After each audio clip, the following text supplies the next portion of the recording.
Olá, eu sou Cíntia Castro, editora de política de O Tempo, e a nossa conversa de hoje é com o senador mineiro Carlos Viana, que é presidente da CPMI do INSS. Ele nos recebe aqui no escritório dele em Belo Horizonte para falar um pouco sobre a política nacional e também sobre a política mineira. Muito obrigada, senador, pela presença. Bem-vindo, Cíntia, bem-vindo, Léo. Muito obrigado. O Leonardo Augusto, repórter de política, está aqui hoje conosco para participar dessa conversa aí com o senador. Senador, nas investigações da Polícia Federal em relação à fraude do INSS, levantaram-se nomes suspeitos de políticos envolvidos no esquema ilegal. No âmbito da CPI, a CPI já tem mapeado quantos políticos que são suspeitos? Tem algum mineiro envolvido, além do Euclides Petersen, que é o deputado federal que foi apontado como participante do esquema? Olha, Cíntia, não seria possível que esse núcleo que hoje a gente conhece muito bem, que está preso, é bom a gente deixar para a população muito claro, o núcleo principal que roubou a Previdência e que distribuiu esse dinheiro via laranjas e empresas fantasmas, estão praticamente todos na cadeia. As investigações estão avançando agora na determinação de culpa daqueles que receberam dinheiro. Então essa é uma outra fase que está nesse momento. Mas eles não teriam conseguido se manter de governo para governo sem o apoio político. Seria impossível, porque eles ocupavam, Léo, cargos indicados. As diretorias do INSS, todas elas são indicações políticas. Naturalmente que se olha o currículo técnico, se a pessoa tem capacidade, mas a indicação política é que manda. Portanto, há, infelizmente, nomes de diversos políticos que usaram esse esquema como forma de se beneficiar, o que a Polícia Federal está hoje já apurando com muita tranquilidade. As quebras de sigilo estão mostrando sobre esse dinheiro e a questão também se esses cargos, quando foram indicados, se esses políticos receberam alguma coisa por isso. Essa é uma fase muito delicada da investigação e que vai gerar muito tumulto e muita turbulência, porque a gente começa a mexer dentro da própria casa.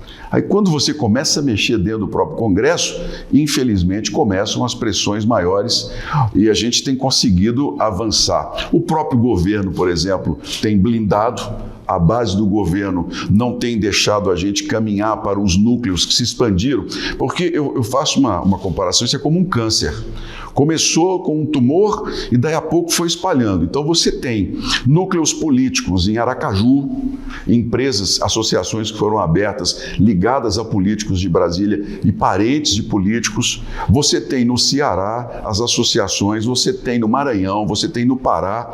Essas associações que já existiam, elas começaram a ser parte desse esquema, desse grupo em Brasília. E todas elas têm envolvimento de políticos. E em Minas Gerais, nós sabemos daqueles que, por exemplo, colocaram emendas e que essas emendas, há uma suspeita de que elas tenham sido desviadas para poder atender aos interesses. O deputado Euclides Petersen ontem, foi amplamente divulgado, naturalmente ele terá que explicar toda aquela questão, porque as quebras de sigilo revelaram realmente uma movimentação muito grande, tem a questão dos aviões que ele apresentou documentos dizendo que havia vendido, isso tudo vai ser levado em consideração. Mas há outros mineiros, e que eu por agora não vou declinar, mas que também levaram emendas para o Instituto Terra e Trabalho.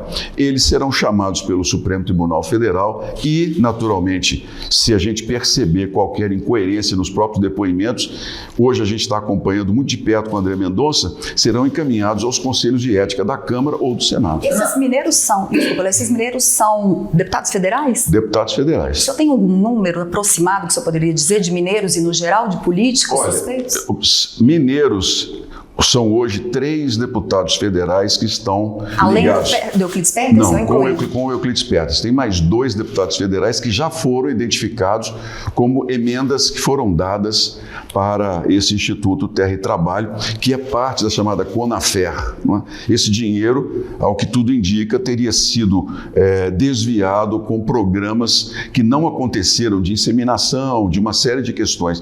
Mas é uma investigação que está em curso e agora não vai ter como escapar, porque se esse dinheiro não foi bem usado, quem está preso, né, a Conafer, por exemplo, o Vinícius foi preso aqui em Minas, na cidade de São Félix, estava foragido da CPMI, nós vínhamos monitorando os deslocamentos dele pela placa do carro, a gente conseguia identificar para onde ele estava, para que a polícia pudesse cercar. A Polícia Federal nos solicitou vamos dizer assim, essa busca, e ele foi preso ontem lá, depois dessa... E ele pode dizer muita coisa. Eu acredito que eles vão, à medida que perceberem que a prisão é para valer, eles vão acabar entregando. E nós vamos saber se há culpa ou não por parte dos parlamentares. Senador, só voltando um pouquinho, como acontece essa blindagem que você citou do governo? Bem, primeiro, nós temos uma publicitária que fez várias campanhas do PT, que ela recebeu do núcleo do INSS, de um dos principais gestores, uma quantia aproximada de 5 milhões de reais em vários depósitos mensais. 5 milhões. O governo usou como alegação de que ela teria recebido um serviço para comprar uma casa em Trancoso. Nós entendemos que essa argumentação não é válida, que ela tem que se apresentar para poder dizer, naturalmente, por que ela recebeu esse recurso do Antônio Carlos Camilo, que é o Careca, do INSS, ele é quem bancou.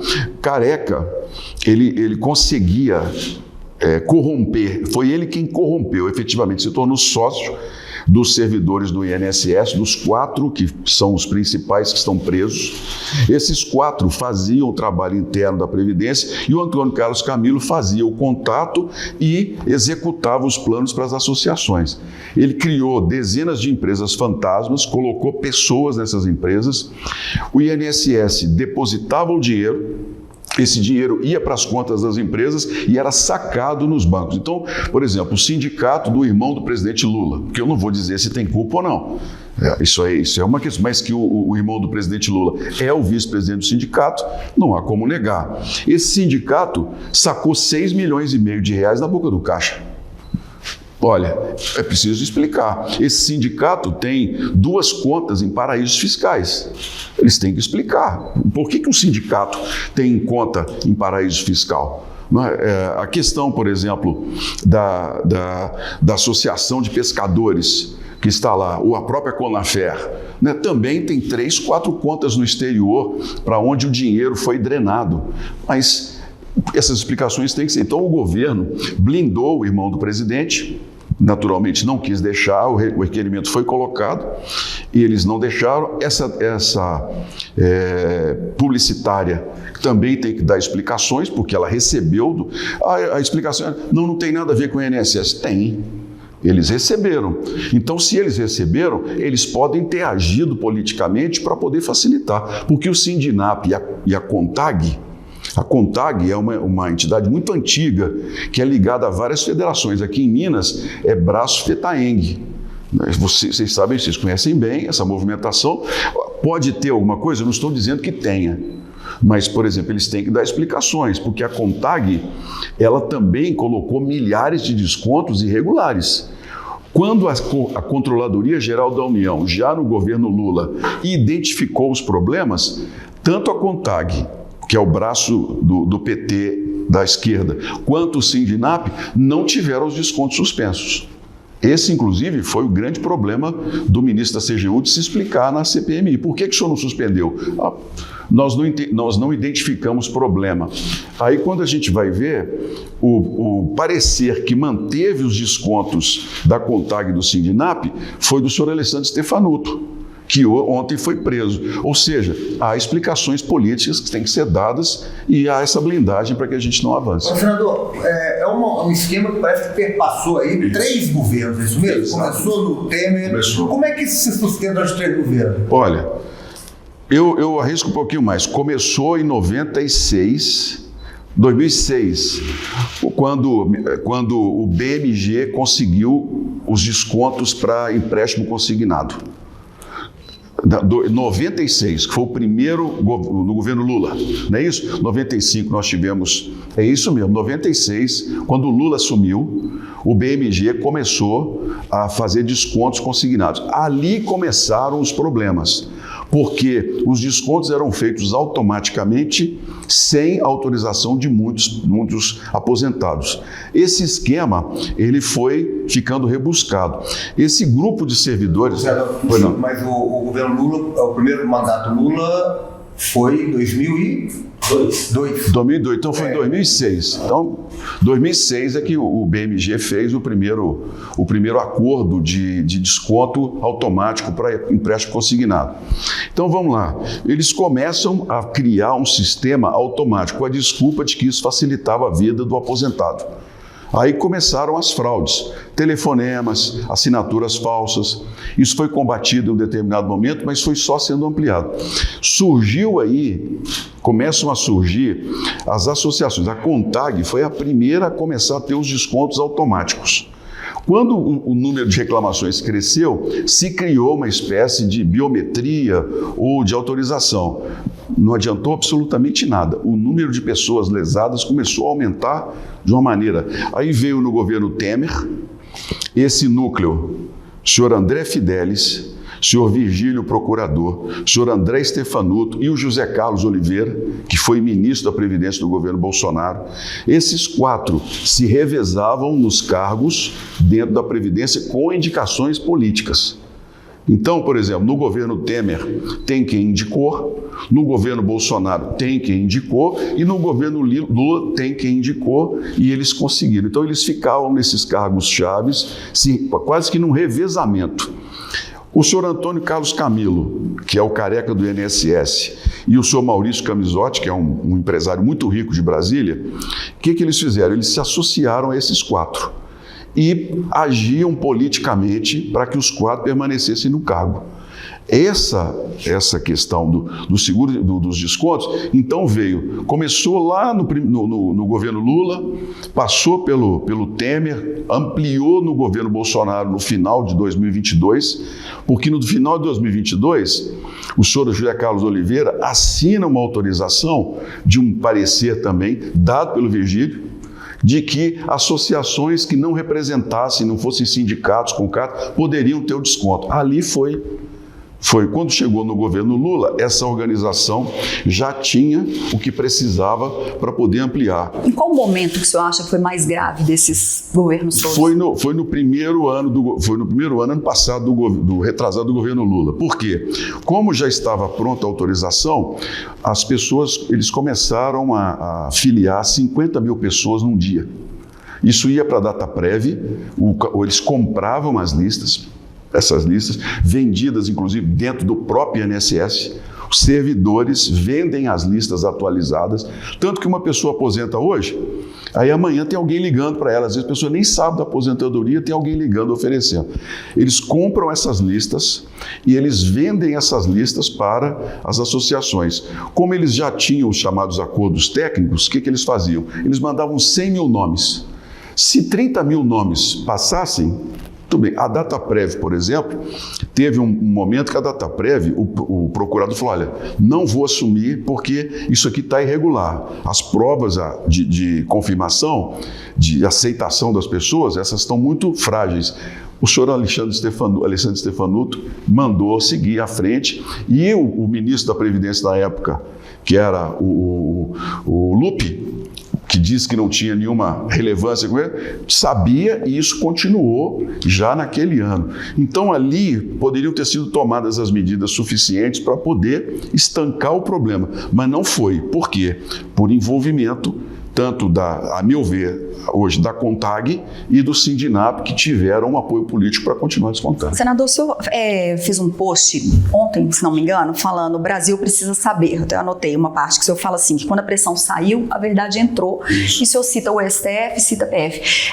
Tem por parte do STF, da Polícia Federal, houve ou tem havido uma tentativa de blindar essa investigação de fraude no INSS? Olha, quando nós começamos a investigação, um dos primeiros que nós chamamos para ouvir, para que nos ajudasse a entender o inquérito, foi um delegado da Polícia Federal. Ele pediu uma sessão secreta, que eu concordei, mas na sessão ele não queria falar absolutamente nada. O delegado começou a ficar muito nervoso. Foi quando o relator me questionou e falou: Presidente, ele pode estar sendo pressionado, porque ele estava com o chefe imediato dele, à direita, e com outros 2 policiais federais dentro da sala.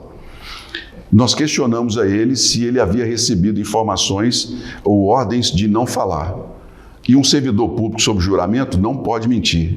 Isso é uma questão legal. Ele disse, sim, eu recebi ordens para não falar.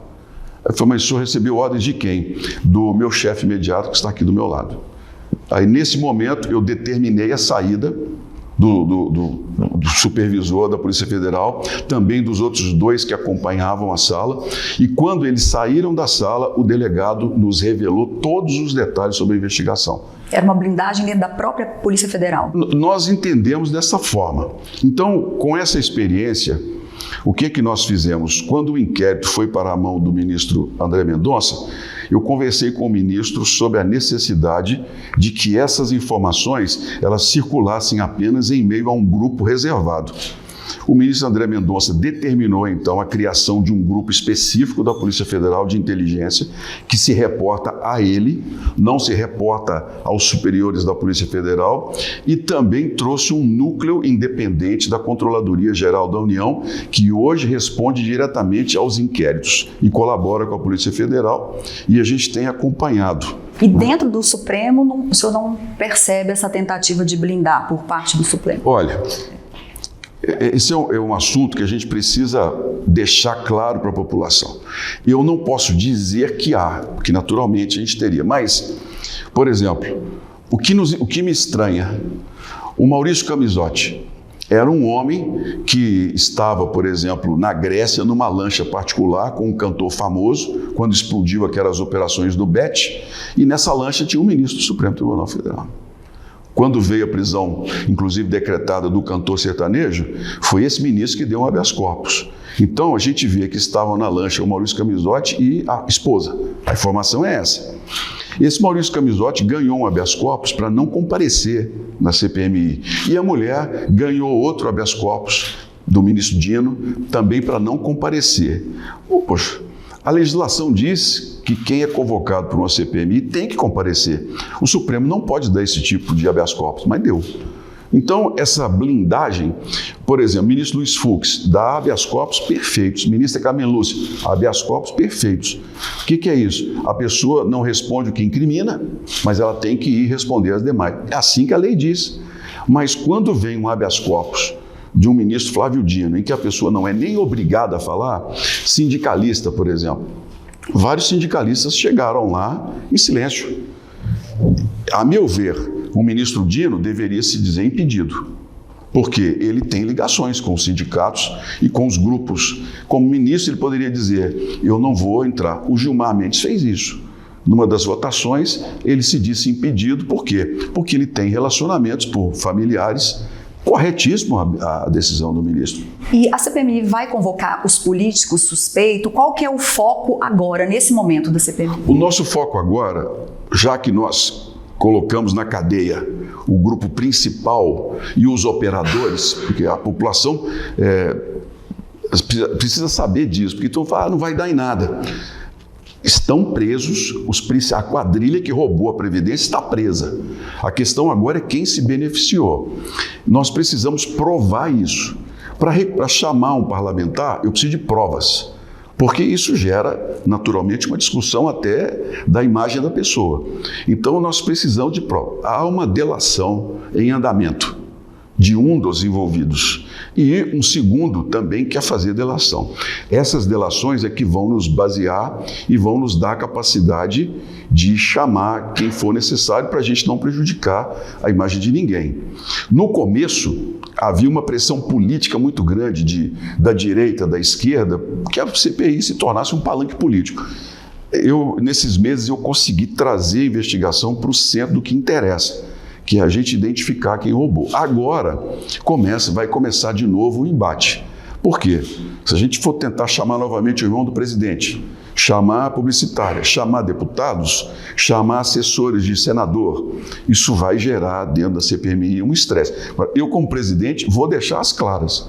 A população vai saber quem votou a favor e quem votou contra. E quantos políticos você acha que são suspeitos no geral? imediatos a 3 senadores com nomes citados. 3 senadores. Parlamentares, entre deputados federais e deputados estaduais, nós temos perto de 20 parlamentares que foram citados nas várias ações no país todo. E são só os que se identificou por depósito, assessor que recebeu dinheiro, né? Esses 20 estariam os 3 mineiros. Os 3 mineiros. São quantos estados? São 17 estados em que aconteceram associações.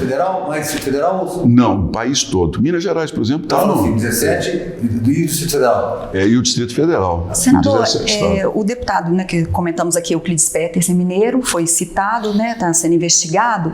Isso o senhor acredita que respinga, de certa forma, nas eleições em Minas Gerais, uma vez que ele é o presidente do Republicanos do estado, e aí tem essa indefinição se o senador Cleitinho, que está junto com ele, seria o candidato ao governo. O senhor acha que isso inviabiliza uma candidatura do Cleitinho como governador, ou não, o senhor não vê interferência? Não acho, não. Até o Euclides vai ter tempo de se defender e de apresentar o que ele entende como provas. Não há como deixar de citar, porque a vida é pública, e se o nome aparece, né, ele vai ter que dar, mas ele vai ter tempo de se defender, porque no caso do foro privilegiado, tem uma desvantagem quando a pessoa quer ampliar tempo, porque a própria investigação é feita no Supremo e a sentença é do Supremo. Então, se ele apresentar provas de que ele não teve responsabilidade em nada, ele vai ser retirado do inquérito muito rapidamente. Porque, gente, quando a Polícia Federal vai no endereço assim, específico, é porque já existe uma série de indícios. Por exemplo, a pessoa está na CPMI, diz lá uma série de coisas e é exposta nos pontos principais. Ela sai da CPMI e começa a movimentar, esconder dinheiro, aí é onde a Polícia Federal pega. É onde você tira da toca, vamos dizer assim. Então, nesse caso, ele vai ter como dizer se tem ou não tem. Agora, sobre a candidatura do Cleitinho, eu não vejo que isso vai atrapalhar em nada. O Cleitinho tem uma força popular muito grande, é uma pessoa de bom coração, de boa intenção. Eu tenho conversado muito com ele sobre a necessidade, inclusive, de entender a dificuldade que é administrar Minas Gerais. Ele vai precisar de uma equipe muito bem preparada, uma equipe que possa ajudá-lo a responder. Está decidido, o senhor acha, ser candidato a governo? Está. E o senhor? Ele está decidido e eu tenho me colocado à disposição para estar junto com ele. E o senhor é pré-candidato ao Senado? Sim. Se ano que vem, a minha ideia é candidatar à reeleição. Na verdade, eu tinha pensado, inclusive, ficar apenas 8 anos na política, mas aí você cria grupos. Eu, meu filho, que é deputado federal, nós temos hoje, juntos, perto de 200 cidades em Minas que nós atuamos. Esses prefeitos é que chamam a gente para continuar, porque é um grupo. E eu sei da dificuldade sobre a questão, por exemplo, partidária, que já está sendo resolvida. Eu não vou revelar agora, antes... Então vai sair do Podemos? Não há outra saída, não é? Porque o Podemos em Minas tem uma outra direção, um outro caminho. Na hora certa, eu vou tomar a decisão sobre isso, né? Até porque nem conversei ainda com a Renata, a presidente do Podemos. Mas quais são as possibilidades, assim? Olha, existem várias, entre partidos maiores e partidos pequenos. Hoje, eu digo para você com muita tranquilidade, eu aprendi. Hoje, por exemplo, eu não teria trocado de partido. É um problema muito sério, é um aprendizado que eu errei nisso.